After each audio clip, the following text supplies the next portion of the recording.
ভাৰতীয় জনতা পাৰ্টিৰ বাবে যোৱাকালিৰ দিনটো অতিকৈ গুৰুত্বপূৰ্ণ আছিল। অসমত বহু সময়ৰ পিছত 5টা বিধানসভা সমষ্টিত একেলগে উপনিৰ্বাচন অনুষ্ঠিত হৈছিল। আৰু যদি আমি চাবলৈ যাওঁ, উপনিৰ্বাচন হোৱা আটাইকেইটা চিটৰে এটা বিশেষ ভৌগোলিক অৱস্থান আছিল। মধ্য অসমৰ ৰাইজৰ মনৰ উমান পাবলৈ চামগুৰি সমষ্টিত, উত্তৰ অসমৰ ৰাইজৰ মনৰ উমান পাবলৈ বিহালী সমষ্টিত, বৰাক উপত্যকাৰ ৰাইজৰ মনৰ উমান পাবলৈ ধলাই সমষ্টিত, বিটিআৰৰ ৰাইজৰ মনৰ উমান পাবলৈ চিডলি সমষ্টিত আৰু নামনি অসমৰ ৰাইজৰ মনৰ উমান পাবলৈ বঙাইগাঁও সমষ্টিত। অৰ্থাৎ উজনি অসমক বাদ দিলে আৰু পাহাৰীয়া জিলা দুখনক বাদ দিলে আমাৰ ৰাজ্যৰ প্ৰতিটো ভৌগোলিক খণ্ডতে একোটাকৈ বিধানসভাৰ উপনিৰ্বাচন অনুষ্ঠিত হৈছিল। আৰু এই উপনিৰ্বাচনৰ ফলাফলে কৰবাত নহয় কৰবাত সেই অঞ্চলৰ ৰাইজৰ মনৰ চিন্তাধাৰাৰ এক প্ৰতিফলন ঘটাবলৈ সক্ষম হৈছিল, বা আমি আশা কৰিব পাৰোঁ যে ই ৰাইজৰ মনৰ লুকাই থকা বিভিন্ন কথা আমাক কৈ গৈছে। 4টা বিধানসভা সমষ্টি আমাৰ দল আৰু মিত্ৰ দলৰ অধীনত আছিল। এটা সমষ্টি কংগ্ৰেছ দলৰ অধীনত যোৱা 25 বছৰৰ পৰা আছিল। আমাৰ দলৰ বাবে চামগুৰি সমষ্টি এটা কঠিন সমষ্টি আছিল, কিয়নো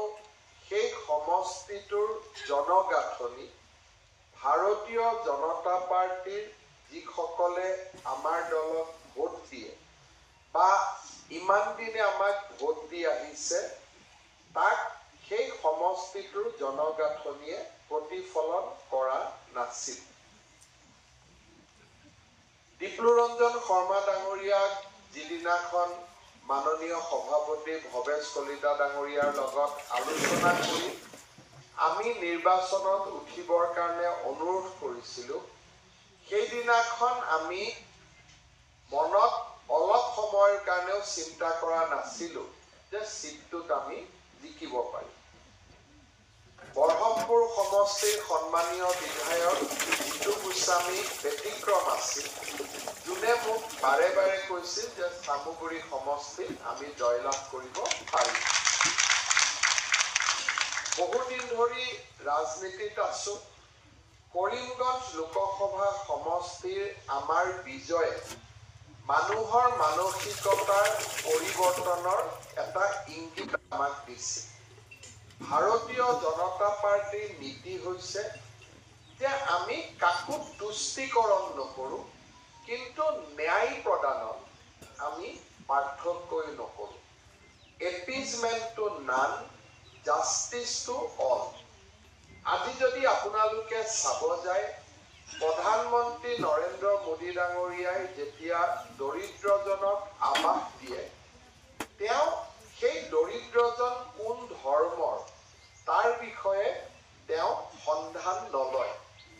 প্ৰধানমন্ত্ৰী নৰেন্দ্ৰ মোদী ডাঙৰীয়াই যেতিয়া আয়ুষ্মান ভাৰতৰ সুবিধা আগবঢ়ায়,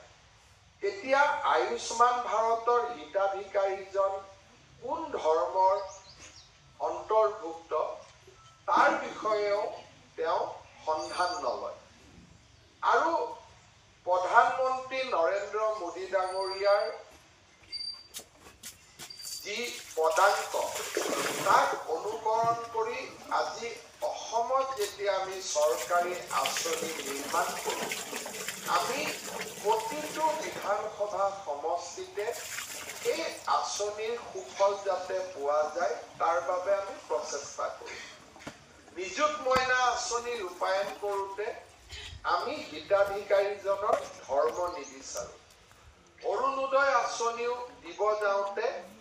হিতাধিকাৰীজনৰ ধৰ্ম নিবিচাৰোঁ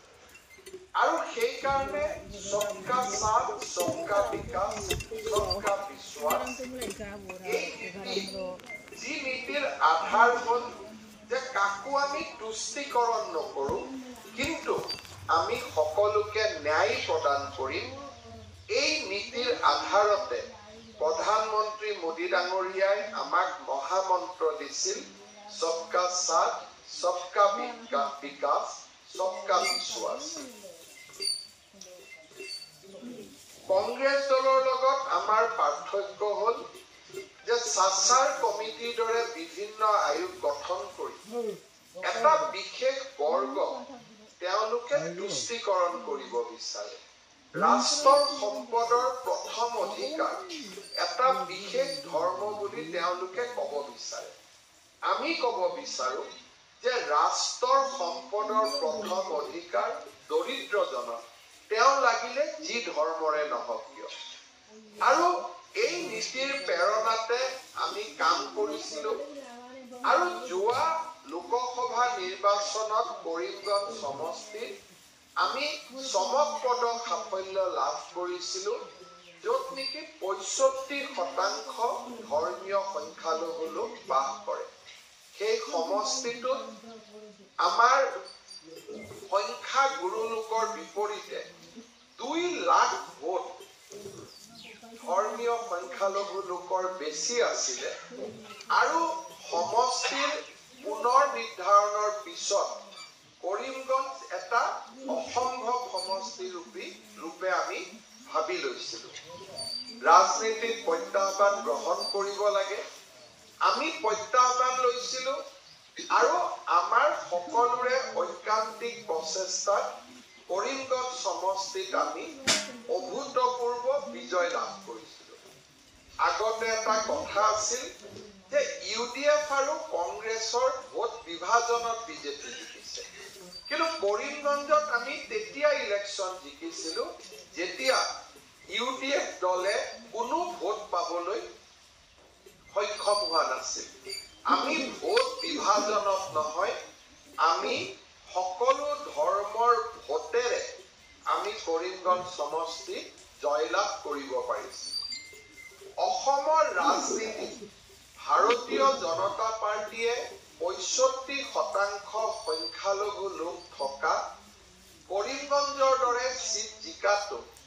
এটা অনন্য ঘটনা আছিল কিন্তু সেই সময়ত সংবাদ মাধ্যমেই হওক বা আন যিসকল ৰাজনীতিত জড়িত তেওঁলোকে কৰিমগঞ্জৰ পৰা দৃষ্টি আঁতৰাই আনি যোৰহাটত দৃষ্টি সীমাবদ্ধ কৰিলে তাৰ কাৰণ আছিল যে এতিয়াও আমি কৰবাত নহয় কৰবাত ৰাজতন্ত্ৰৰ মানসিকতাৰ পৰা আমি আঁতৰি আহিব পৰা নাই কৰবাত যদি কোনোবা মুখ্যমন্ত্ৰী ল'ৰা জিকে কৰবাত যদি কোনোবা প্ৰধানমন্ত্ৰী ল'ৰা জিকে আপোনালোকে দেখিব যে নিউজ পেপাৰ বা টেলিভিছনত বেছি সময় সেই নেতাজনৰ বিষয়ে এতিয়াও কোৱা হয় প্ৰিয়ংকা গান্ধীৰ ৱেনাৰ্ডৰ বিজয় মিডিয়া আৰু পেপাৰত যিমান ৰাখিছে সেই ধৰণৰ বিজয় নান্দেৰৰ লোকসভা জিকা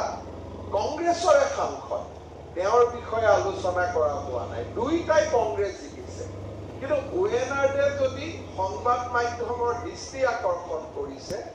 সাধাৰণ ঘৰত জন্মা লোকজনৰ দৃষ্টি আকৰ্ষণ কৰা নাই ভাৰতীয় জনতা পাৰ্টি সাধাৰণ লোকৰ দল ভাৰতীয় জনতা পাৰ্টিৰ কাৰ্যালয়টো আমি সেই সময়ছোৱাত যোৰহাট বেছিকৈ আলোচনা কৰিছিলোঁ কৰিমগঞ্জ কমকৈ আলোচনা কৰিছিলোঁ কাৰণ কৰবাত নহয় কৰবাত আমি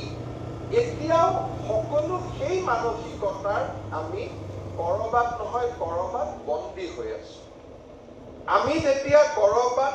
ৰাজপুত্ৰ প্ৰধানমন্ত্ৰীৰ পুত্ৰ মুখ্যমন্ত্ৰীৰ পুত্ৰ কৰবাত যেতিয়া সাফল্য লাভ কৰে গোটেই সমাজে তেওঁলৈকে দৃষ্টি লৈ যায় কৰিব লাগে যেতিয়া তেওঁ ৰেচ কৰ্চ লোকসেৱা ৰোডলৈ পৰ্যবেক্ষিত কৰে উদ্দেশ্য মোদী ডাঙৰীয়াৰ এটাই যে সাধাৰণ পৰিয়ালৰ লৰাই কিয় ৰাজনীতি কৰিব নোৱাৰে আজিও মোদী ডাঙৰীয়াৰ টুইটত তেওঁ কেনেকৈ সাধাৰণ ঘৰৰ ল'ৰাক নেশ্যনেল লিডাৰশ্বিপ ট্ৰেইনিঙেদি ৰাজনীতিত আনিব খুজিছে তাৰ বিষয়ে আজি দিনটোতো তেওঁ চৰ্চা কৰিছে। চামগুৰি নিৰ্বাচন সেই দৃষ্টিৰে কৰিমগঞ্জত আমি পোৱা সফলতাৰ এক এক্সটেনশ্যন, এক সম্প্ৰসাৰণ। ইয়াৰ মাজত কংগ্ৰেছ দলে ক'ব পাৰে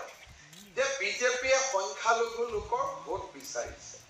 কিন্তু এই সময়ছোৱাৰ মাজতে বিজেপি দলে কচুতলিত উচ্ছেদো কৰিছে আৰু এই সময়ছোৱাত কৰিমগঞ্জৰ নিৰ্বাচনৰ প্ৰাক মুহূৰ্তত আমি কাজিৰঙাত উচ্ছেদ কৰিছো। অৰ্থাৎ আমাৰ দলৰ কৰ্ম পদ্ধতি আমি কতো পৰিৱৰ্তন কৰা নাই। আমাৰ দলৰ কৰ্ম পদ্ধতি আৰু এই সময়ছোৱাৰ মাজতে অসমৰ 25,000 সংখ্যালঘু সম্প্ৰদায়ৰ ছোৱালীয়ে নিযুত মইনা আঁচনিৰ হিতাধিকাৰী হ'ব পাৰিছে। অৰ্থাৎ তুষ্টিকৰণ নহয়, সকলোকে ন্যায় প্ৰদান। আজি এই নীতি ধীৰে লাহে লাহে অসমৰ সংখ্যালঘু সম্প্ৰদায়ৰ লোকেও মানি লৈছে আৰু অসমৰ ৰাজনীতি এনেকৈ আগবাঢ়িব বুলি আজি আমি সকলো নিশ্চিত হৈছো। কৰিমগঞ্জ বিধানসভাৰ লোকসভাৰ নিৰ্বাচনৰ চমকপ্ৰদ বিজয়ৰ পিছত আজি চামগুৰিৰ সংখ্যালঘু জনসাধাৰণে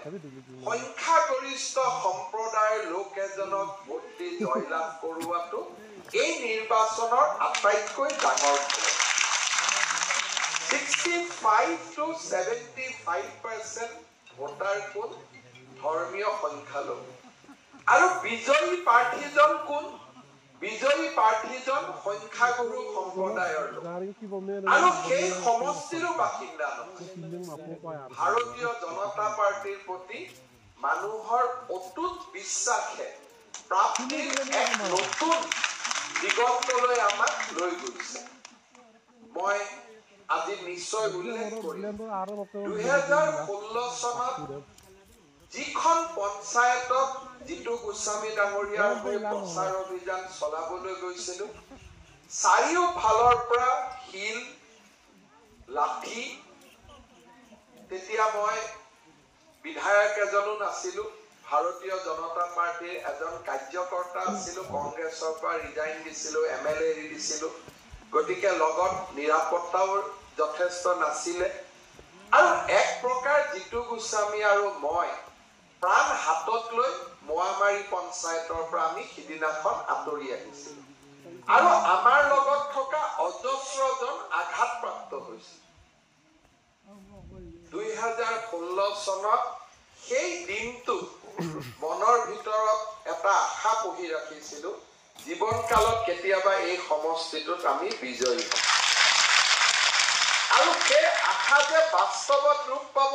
তাক ময়ো ভবা নাছিলো। পৰৱৰ্তী সময়ত অসমৰ মই বিত্তমন্ত্ৰী হলো, কেতিয়াও পুলিচো পঠোৱা নাছিলো, কেতিয়াও কেছো ৰেজিষ্টাৰ কৰা নাছিলো আৰু ভিডিঅ'ত ফটোকেইটা থকাৰ পিছতো সেই ফটোত আবদ্ধ হৈ থকা ল'ৰা কেইজননো কোন এবাৰৰ বাবেও কাকো সোধা নাছিলো। কাৰণ ৰাজনীতিৰ যি সুখ আৰু দুখ সি ৰাজনীতিৰ পথাৰতে তাৰ হিচাপ হ'ব লাগিব, আৰক্ষী আৰু আদালতৰ মজিয়াত নহয়। আৰু আজি সেই সুন্দৰ বিজয়ে আৰু সেই সমষ্টিটোতে, সেই পঞ্চায়তটোতে 100% সংখ্যালঘু থকাৰ পিছতো আমি মাত্ৰ 35টা ভোটত হাৰিছো। অৰ্থাৎ 50-50 আমি 51 হ'ব নোৱাৰিলেও 49.5% মানুহে আমাক ভোট দিছে। অৰ্থাৎ যোৱা 2016ৰ পৰা 24লৈ আমি সকলোৱে কৰা কৰ্মযজ্ঞ আৰু অসমৰ জাতীয় জীৱনৰ হকে কৰি অহা কামে এদিন আমাক লাঠিলৈ মাৰিবলৈ উদ্যত হোৱা ব্যক্তিৰ মাজত আজি আশাৰ সঞ্চাৰ কৰিব পাৰিছে। কৰবাত নহয় কৰবাত ভাৰতীয় জনতা পাৰ্টিৰ প্ৰতি আস্থাৰ এক নতুন মনোভাৱ সকলোৰে মনত আজি আহি পৰিছে। চামগুৰি সমষ্টিৰ বিজয় আমাৰ বাবে এটা অতিকে সুন্দৰ বিজয় আৰু সেই সুন্দৰ বিজয় আৰু সুন্দৰ হৈ যায় যেতিয়া বিজয়ীজনৰ নাম ডিপ্লুৰঞ্জন শৰ্মা হয় ভাৰতীয় জনতা পাৰ্টীৰ কাৰ্যকৰ্তাসকলৰ অতিকে আদৰৰ আৰু আমি দলত যোগদান কৰা দিনটোৰ পৰা আৰু তাৰ আগৰ পৰা দলটোক নিৰন্তৰভাৱে সেৱা আগবঢ়োৱা ডিপ্লুৰঞ্জন শৰ্মাৰ বিজয়ে আজি শদিয়াৰ পৰা ধুবুৰীলৈ শিলচৰৰ পৰা লখিমপুৰ ধেমাজিলৈ প্ৰতিগৰাকী কাৰ্যকৰ্তাৰ মনত সাহস দিছে যে ভাৰতীয় জনতা পাৰ্টীয়ে কাৰ্যকৰ্তাক ন্যায় দিয়ে কৰবাত পলম হয় কিন্তু ন্যায় দিয়াৰ পৰা কতো আঁতৰি নাহে এই কথা ডিপ্লুৰঞ্জন শৰ্মাৰ বিজয়ে আমাৰ সমস্ত কাৰ্যকৰ্তা সকললৈকে এটা ডাঙৰ মেছেজ পঠিয়াইছে এটা ডাঙৰ সুন্দৰ বাণী পঠিয়াইছে মই ডিপ্লুৰঞ্জন শৰ্মাক অন্তৰৰ গভীৰতম কোণৰ পৰা ধন্যবাদ জনাম কাৰণ মই নিজে জানিছিলো যে চামুগুৰিত মই জিকুৱাব নোৱাৰো জিকে যদি জিকিব জিকাৰ জিতু গোস্বামীৰ বাদে কোনেও মনত ভাবা নাছিল যে এইটো সমষ্টি জিকিব ডিপ্লুৰঞ্জন শৰ্মাক যেতিয়া মই অনুৰোধ কৰিছিলো যে ডিপ্লু তুমি খেলিব লাগে হাৰিবা মই জানো কিন্তু তুমি দলৰ কাৰণে খেলিব লাগে তেওঁ তৎকালীনভাৱে মোক কৈছিলে দাদা আপুনি যেতিয়া কৈছে মই খেলিম অৰ্থাৎ এনে ধৰণৰ কাৰ্যকৰ্তা আমাৰ সকলোৰে বাবে গৌৰৱ ভাৰতীয় জনতা পাৰ্টীৰ মাজতে এনেকুৱা কাৰ্যকৰ্তা আছে আৰু সেইবাবে আমাৰ দলটো ব্যতিক্ৰম আমাক কোৱা হয় party with a difference Behali সমষ্টিত অপৰাজিতাই ক'লে যে এইটো বহুত চৰ্চিত আছিলে মোৰ দৃষ্টিত বিহালী সমষ্টি এটা কাৰণেই চৰ্চিত আছিলে যে তাত ভাৰতীয় জনতা পাৰ্টীয়ে চাহ বাগিচাৰ চকীদাৰৰ ল'ৰা এজনৰ প্ৰাৰ্থিত্ব দিছিল তাৰ বাদে বিহালীৰ নিৰ্বাচনৰ আন কি বিশেষত্ব আছিল মই নাজানো এটা বিশেষত্ব আছিল যে ভাৰতীয় জনতা পাৰ্টীয়ে চাহ বাগিচাৰ লাইনত থকা চকীদাৰৰ ল'ৰা এজনকো টিকট দিব সাহস কৰে আৰু সেই চাহ বাগিচাৰ চকীদাৰৰ ল'ৰাজন জিকিব নে নাই এই নিৰ্বাচনত যদি বিহালীৰ একমাত্ৰ বিশেষত্ব আছিল সেইটোৱে বিশেষত্ব আছিল কাৰোবাৰ দুখন হোটেল আছিল কোনোবা ভাল ব্যৱসায় কৰিছিল এই সকলোৰে বিপৰীতে কাৰোবাক ৰাজ পৰিয়ালৰ সদস্যই সমৰ্থন কৰিছিল ভাৰতীয় জনতা পাৰ্টীয়ে কাক সমৰ্থন কৰিছিল চাহ বাগিচাৰ চকীদাৰ যোনে দিগন্ত ঘাটোৱাৰক আজিও নাজানে তেওঁৰ দেউতাকে নিজে চাহ বাগিচাৰ চকীদাৰ আছিল আৰু বাগিচাৰ লাইনত দিগন্ত ঘাটোৱাৰৰ জন্ম আৰু দিগন্ত ঘাটোৱাৰ সেই সময়ত নিৰ্বাচন খেলিছিল যিটো সময়ত আমাৰ দলৰ হৈ নিৰ্বাচন খেলিবলৈ প্ৰাৰ্থী বিচাৰাটো এটা সেই সময়ত টান কাম আছিল দিগন্ত ঘাটোৱাৰে যিকোনো কাৰণতে নহওক বিশ্বনাথ সমষ্টিত বহুবাৰ টিকটো খুজিছিল টিকট দিব পৰা নাছিলো কেতিয়াও দলত বিৰোধিতা কৰাৰ এটা উদাহৰণো তেওঁ আমাক কেতিয়াও দাঙি ধৰা নাছিল টিকট পোৱাৰ পিছত দুবাৰ টিকট নোপোৱাৰ পিছত মই প্ৰত্যেকবাৰে দিগন্তক কৈছিলো দিগন্ত উপায় নাই দিব নোৱাৰিলো বেয়া নাপাবা কাম কৰিব লাগিব আৰু মনত এটাও প্ৰশ্ন নোহোৱাকৈ দিগন্ত ঘাটোৱাৰে বিশ্বনাথ সমষ্টিৰ বিধায়ক গৰাকী জিকিবলৈ যোৱা দুইটা নিৰ্বাচনতে অহু পুৰুষাৰ্থ কৰা মই নিজ চকুৰে দেখিছিলো ডিপ্লুৰঞ্জন শৰ্মাৰ দৰে দিগন্ত ঘাটোৱাৰ এটা অৱহেলিত সমাজৰ পৰা আমি যেনেকে বোকাত পদুম জন্মে তেনেকে বাগিচাৰ লাইনৰ পৰা আজি আমি এজন বিধায়ক কৰিব পাৰিছো ভাৰতীয় জনতা পাৰ্টীৰ বাবে ইও এক গৌৰৱৰ মুহূৰ্ত কোনে ৰাজ পৰিয়ালৰ ল'ৰাই প্ৰচাৰ কৰিছিল সি চৰ্চাই হ'ব নালাগিছিল চৰ্চা হ'ব লাগিছিল যে বিজেপিয়ে এজন ব্যৱসায়ীৰ বিপৰীতে বাগিচাৰ চাহ বাগিচাৰ চকীদাৰৰ ল'ৰা এজনক টিকট দিব কেনেকে সাহস কৰিল কিন্তু আমি কাৰ কাৰণে সাহস কৰিছিলো বিহালী ৰাইজৰ ওপৰত আমাৰ বিশ্বাস আছিল ৰঞ্জিত দত্ত ডাঙৰীয়াৰ নেতৃত্বৰ ওপৰত আমাৰ বিশ্বাস আছিল বিহালী সমষ্টিৰ ৰাইজে ভাৰতীয় জনতা পাৰ্টীক চেনেহ কৰিব মৰম কৰিব সি আমাৰ অটুট বিশ্বাস আছিল আজি আমি পাৰ্চেন্টেজত ক'ত জিকি যোৱা নাই আমি কোনো বিজয়কে আমি কতো লঘু কৰিব খোজা নাই বিহালীৰ যিসকল ৰাইজে আমাক ভোট দিছে আৰু যিসকল ৰাইজে আমাক ভোট দিয়া নাই সকলোকে আমি একেলগে সেৱা কৰিম আৰু মই বিশ্বাস কৰোঁ যে 2021ৰ পিছত 2026ত আমি আকৌ বিহালী সমষ্টি বহুত ভোটত জিকিম আজিয়ে কোনোবাই লিখি লওক বিহালী সমষ্টি ভাৰতীয় জনতা পাৰ্টিৰ লগত আছে বিহালী আৰু বিজেপিৰ একাত্ম সম্পৰ্ক কংগ্ৰেছৰ যেতিয়া গৌৰৱ উজ্জ্বল মুহূৰ্তটো বিহালীত ৰঞ্জিত দত্ত ডাঙৰীয়া বিজয়ী হৈছিল বিহালী এনেকুৱা এটা সমষ্টি যাৰ শিপা ভাৰতীয় জনতা পাৰ্টিৰ শিপাৰ লগত জড়িত হৈ আছে মই আজিৰ এই সুন্দৰ মুহূৰ্তত বিহালী ৰাইজৰ প্ৰতি মই আকৌ এবাৰ মোৰ সেৱা আগবঢ়াইছো আৰু বিহালীৰ নিৰ্বাচনৰ সময়ত দিয়া প্ৰতিটো প্ৰতিশ্ৰুতি আখৰে আখৰে পালন কৰাৰ সংকল্প আজি আকৌ এবাৰ আমি গুৱাহাটীৰ পৰাই দোহাৰিছো ধলাই সমষ্টিত নিহাৰঞ্জন দাস আমি বহুতে নাজানো নিহাৰঞ্জন দাসৰ জীৱন কোনো ৰাজ পৰিয়ালৰ পৰা অহা নহয় সৰু পৰিয়ালত টিউচন কৰি ল'ৰা ছোৱালী পঢ়ুৱাই ভেঞ্চাৰ স্কুলত শিক্ষকতা কৰি আৰু বিভিন্ন ধৰণে সমাজত প্ৰতিকূলৰ পৰা প্ৰতিকূল পৰিৱেশতো সংগ্ৰাম কৰি নিহাৰঞ্জন দাসে ভাৰতীয় জনতা পাৰ্টিক নিষ্ঠাৰে সৈতে সেৱা কৰি আহিছিল আজি আমাৰ দলৰ তিনিওজন বিজয়ী প্ৰাৰ্থী কাৰো দেউতাক মাকৰ নাম আমি নাজানো কোনোবাই যদি ইয়াত জানে যদি মই নাজানো ডিপ্লুৰঞ্জন শৰ্মাৰ দেউতাক শ্ৰদ্ধাৰ দিগন্ত ঘাটোৱাৰৰ পিতৃ শ্ৰদ্ধাৰ আৰু নিহাৰঞ্জন দাসৰো পিতৃ শ্ৰদ্ধাৰ পিতৃ আমাৰ সন্মানৰ কিন্তু নিজৰ ভৰিৰ ওপৰত নিজে থিয় দিয়া পিতৃৰ পৰিচয়ে নহয় নিজৰ পৰিচয়েৰে নিজক ডাঙৰ কৰা তিনিওজন বিধায়কক আজি ভাৰতীয় জনতা পাৰ্টিয়ে জিকাব পাৰিছে মই সকলোকে অনুৰোধ কৰিম সাধাৰণ ৰাইজৰ ওপৰত বিশ্বাস ৰাখিব যিসকলৰ পিতৃক মৰম কৰে শ্ৰদ্ধা কৰে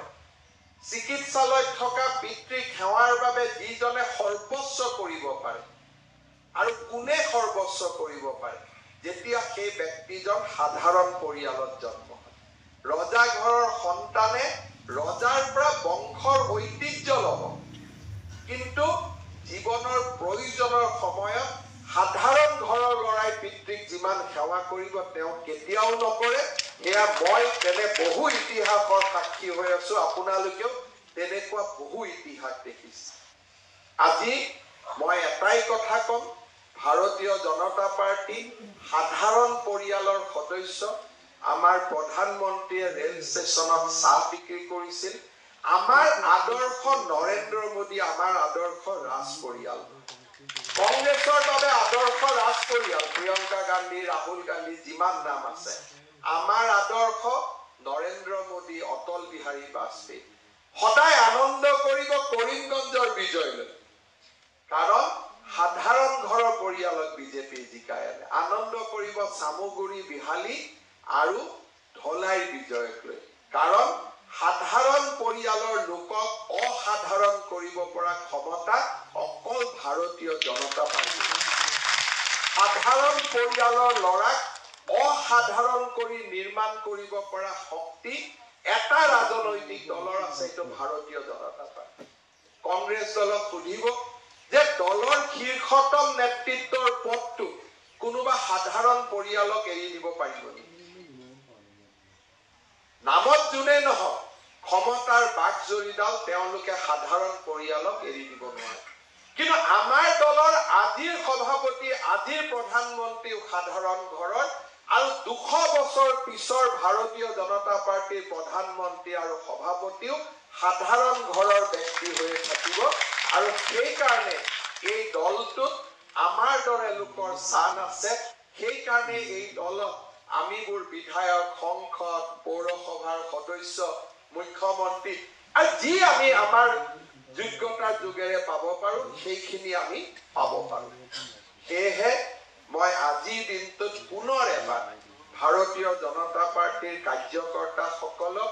ভাৰতীয় জনতা পাৰ্টি যি এটা পাৰ্টি উঠে ডিফাৰেন্স এটা ব্যতিক্ৰমী দল য'ত কাৰ্যকৰ্তাক সুযোগ পালেই সন্মান দিয়া হয় সেই দলটোৰ লগত আকৌ এবাৰ নিজকে জড়িত হবৰ বাবে অনুৰোধ কৰিলো। এই তিনিওজন ব্যক্তিৰ সফলতাৰ ইতিহাসে আমাক সোঁৱৰাই দিয়ে ভাৰতীয় জনতা পাৰ্টি কাৰ্যকৰ্তাৰ দল আছিল, কাৰ্যকৰ্তাৰ দল হৈ আছে আৰু ভৱিষ্যতেও কাৰ্যকৰ্তাৰ দল হৈ আছে। সন্মানৰ বন্ধুসকল, আমাৰ দলটোৱে 3খন আসন বিজয়ৰ লগে লগে আমি আৰু এটা অভূতপূৰ্ব সন্মানৰ অধিকাৰী হলো। আজিৰ পৰা অসম বিধানসভাত আমি আমাৰ মিত্ৰ দলৰ অবিহনেও আমি সংখ্যাগৰিষ্ঠতা দললৈ ৰূপান্তৰ হলো। অৰ্থাৎ আজি আমাৰ দলৰ যিমান কেইজন সদস্য আছে সেই সদস্যৰে আমি অসম বিধানসভাত সংখ্যাগৰিষ্ঠ দল। বোধহয় বহুদিনৰ পিছত আমি এনে সন্মানৰ অধিকাৰী হ'ব পাৰিছো। মই পুনৰ এবাৰ সকলোকে অভিনন্দন জনাইছো। ভাৰতীয় জনতা পাৰ্টিয়ে মিত্ৰতাক বিশ্বাস কৰে। বিহালী সমষ্টি 2021 চনত CPI MLA প্ৰতিদ্বন্দ্বিতা কৰিছিল বিৰোধী মিত্ৰ গোষ্ঠীৰ। আজি সেই সমষ্টিটো কংগ্ৰেছে কাঢ়ি ললে। এটলিষ্ট প্ৰতিদ্বন্দ্বিতাৰ কাৰণে দুইটাই হাৰিলেহেঁতেন, হাৰাটো কনফাৰ্ম আছিল, কিন্তু হাৰিবৰ অধিকাৰটো মিত্ৰ দলক নিদিল। হাৰাৰ অধিকাৰটো তেওঁলোকে মিত্ৰ দলক দিব খোজা নাছিল। হৰাটো প্ৰথম দিনৰ পৰাই কনফাৰ্ম আছিল, কিন্তু যে হাৰিবনো এওঁ কোনে? হাৰিও যদি মই হাৰিম, জিকিও যদি মই জিকিম। কিন্তু ভাৰতীয় জনতা পাৰ্টিয়ে বিনা দ্বিধাই 2021 চনত বঙাইগাঁও আসনখন আমি অসম গণ পৰিষদ দলক এৰি দিছিলো আৰু চিডলি বিধানসভাৰ আসনখন UPPL দলক এৰি দিছিলো। নিৰ্বাচনৰ ঘোষণা হোৱাৰ দিনাই মই আমাৰ বঙাইগাঁওৰ কাৰ্যকৰ্তাসকলক কৈছিলো যে 2026লৈকে আমি মিত্ৰতাৰ ধৰ্ম ভংগ নকৰো। আপোনালোকৰ মনত আছে, সৰ্বানন্দ সোণোৱাল মন্ত্ৰীসভাৰ পৰা BPF দলে সমৰ্থন প্ৰত্যাহাৰ কৰাৰ পিছতো সোণোৱাল ডাঙৰীয়াই প্ৰমীলা ৰাণী ব্ৰহ্ম, ৰিহন দৈমাৰী, চন্দন ব্ৰহ্মক মন্ত্ৰীসভাৰ পৰা বাদ দিয়া নাছিল। আমাৰ বিৰুদ্ধে নিৰ্বাচন খেলিছে, কিন্তু আমি তেওঁলোকক মন্ত্ৰীসভাৰ পৰা আঁতৰি যাব দিয়া নাছিলো। কাৰণ 5 বছৰৰ কাৰণে মিত্ৰতা হৈছিল। কোনোবাই আমাক এৰিলেও আমি তেওঁলোকক এৰি নিদিওঁ। ই আমাৰ ধৰ্ম আছিল। আমি সেই ধৰ্মক পালন কৰি তুৰন্ত নিৰ্বাচন হোৱাৰ লগে লগে আমি কৈছিলো যে AGPয়ে বঙাইগাঁৱত খেলিব, চিডলিত UPPL দলে খেলিব। বিতৰ্কৰ আৰম্ভই আমি হ'ব দিয়া নাছিলো। আৰু তাৰ ফলত আজি BJP আৰু AGP দলে, BJP UPPL দলে এক সমন্বিত কাৰ্যসূচীৰ জৰিয়তে বঙাইগাঁও দীপ্তিময়ী চৌধুৰী আৰু চিডলিত নিৰ্মল ব্ৰহ্ম ৰাইজৰ আশীৰ্বাদত আমি বিজয় গৌৰৱ বিজয় মালা পিন্ধুৱাবলৈ সক্ষম হলো। ভাৰতীয় জনতা পাৰ্টিৰ হৈ মই শ্ৰীমতী দীপ্তিময়ী চৌধুৰী আৰু নিৰ্মল ব্ৰহ্ম ডাঙৰীয়া আৰু লগতে অসম গণ পৰিষদ দলৰ সভাপতি অতুল বৰা আৰু UPPL দলৰ সভাপতি প্ৰমোদ বড়ো ডাঙৰীয়াক উষ্ণ অভিনন্দন জনাইছো। মিত্ৰ দলৰ সফলতা আমি কৰবাত নহয় কৰবাত অলপ সহযোগিতা আগবঢ়াবলৈ পাই আমি গৌৰৱান্বিত। ভাৰতীয় জনতা পাৰ্টিয়ে এনেকৈ মিত্ৰতাৰ ধৰ্ম আগলৈ পালন কৰিব আৰু আমি এনেধৰণে অসমৰ ৰাইজৰ আশা আকাংক্ষাক বাস্তৱত ৰূপ দিবলৈ প্ৰচেষ্টা কৰিম।